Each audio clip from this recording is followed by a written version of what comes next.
తీర గ్రామంలో ఉన్నటువంటి తీర ప్రాంతంలో ఉన్నటువంటి అన్ని గ్రామాలు అమలాపురం అసెంబ్లీ నియోజకవర్గం మొత్తం తీర ప్రాంతంలో ఉంది. ఈ తీర ప్రాంత గ్రామాలన్నిటికీ ఎనకొత్తపల్లి నుంచి మొదలుపెట్టి ఇప్పుడు ఎస్యానము, తర్వాత వాసాలతిప్ప, తర్వాత నక్కా రావేశ్వరము, తర్వాత సీతారాంపురము, తర్వాత కొమరగిరిపట్నము, తర్వాత వాడలరేవు, ఈ గ్రామాలన్నీ పర్యటించి ప్రజల్ని చైతన్యం చేయటము. అలాగే 96 తుఫాను అనుభవం ఏదైతే ఉందో 96 తుఫాను అనుభవం మళ్ళా రిపీట్ అయ్యే అవకాశం ఉంది కాబట్టి, అంటే సివియర్ తుఫాను అని చెప్తున్నారు కాబట్టి, అది కూడా పెను ప్రమాదం ఏంటంటే తీరాన్ని దాటే అవకాశం అమలాపురం నుంచి కాకినాడ వరకు మధ్య అంటున్నారు కాబట్టి, ఏ తిన్నంగా అది తీరం దాటుతుందో, ఏ విలేజ్ తిన్నంగా తీరం దాటుతుందో ఆ విలేజ్ ఖచ్చితంగా సముద్ర కెరటాలు వచ్చే అవకాశం ఉంది. అది ఇంకా ఎక్కడో నిర్దిష్టంగా మనకు తెలియదు. ఇప్పుడు సముద్రంలో 800 కిలోమీటర్ల దూరంలో ఉందంటున్నారు. అది రోజు రోజుకి దగ్గరికి వస్తుంది. వచ్చినప్పుడు కరెక్ట్గా సైంటిస్టులు ఏ గ్రామం మీదుగా దాటుతుందో చెప్పగలరు. అప్పుడు ఆ గ్రామాన్ని మొత్తం ముందస్తుగానే రెవెన్యూ యంత్రాంగం కానీ, పోలీసు కానీ, అలాగే ఎన్డీఆర్ఎఫ్ దళాలు కానీ, అలాగే గౌరవ ముఖ్యమంత్రి నారా చంద్రబాబు నాయుడు గారు ముందు చూపుతో హుటాహుటిన ప్రతి జిల్లా కలెక్టర్కి నిధులు కూడా మంజూరు చేశారు, తుఫాను అత్యవసర సదుపాయాలు కల్పించమని.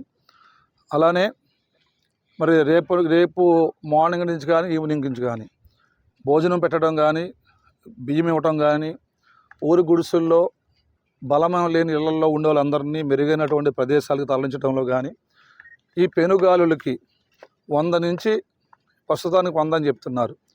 అది పెరిగినా పెరగవచ్చు, అది మన చేతుల్లో ఉండదు.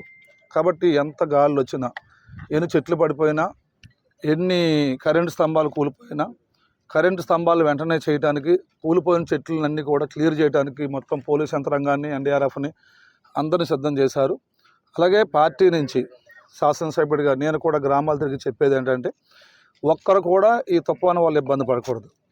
అందుకనే అందరినీ సురక్షితమైనటువంటి బంగ్లాల్లోకి మార్చాలా.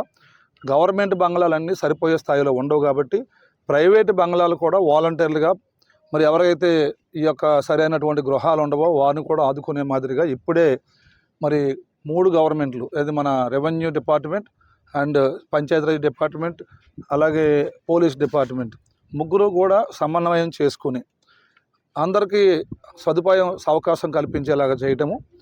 అలానే యువకులు కూడా, ప్రతి గ్రామంలో యువకులు కూడా ఏదైనా జరగరాంది జరిగితే, అలాంటి పరిస్థితి వస్తే వాలంటీర్గా మేము కూడా రెవెన్యూతోటి, పంచాయతీరాజ్ తోటి, పోలీసుతో కలిసి పనిచేస్తామని చెప్పి యువకులు కూడా ముందుకు వచ్చి ముందుగానే పేర్లు ఇచ్చి ఈ యొక్క 3 డిపార్ట్మెంట్లతో యువకులు కూడా కలిసి తిరిగితే చాలా వరకు మనం నష్ట నివారణ చేయగలం. కాబట్టి ఈ విధంగా చేయాలని 96 తుఫాన్లో నాడు చంద్రబాబు గారు ముఖ్యమంత్రిగా ఆ రోజు ఆయన స్వయంగా అమలాపురం వచ్చి ఆయన తీసుకున్న చర్యల వల్ల ఆ రోజు చాలా వరకు మనం ఎంత నష్టపోయినా వెంటనే కోలుకోగలిగాము. ఇప్పుడు ముఖ్యమంత్రిగా చంద్రబాబు గారు అనుభవం ఉంది కాబట్టి ముందస్తుగా ఆయన అన్ని విధాలుగా చర్యలు తీసుకున్నారు.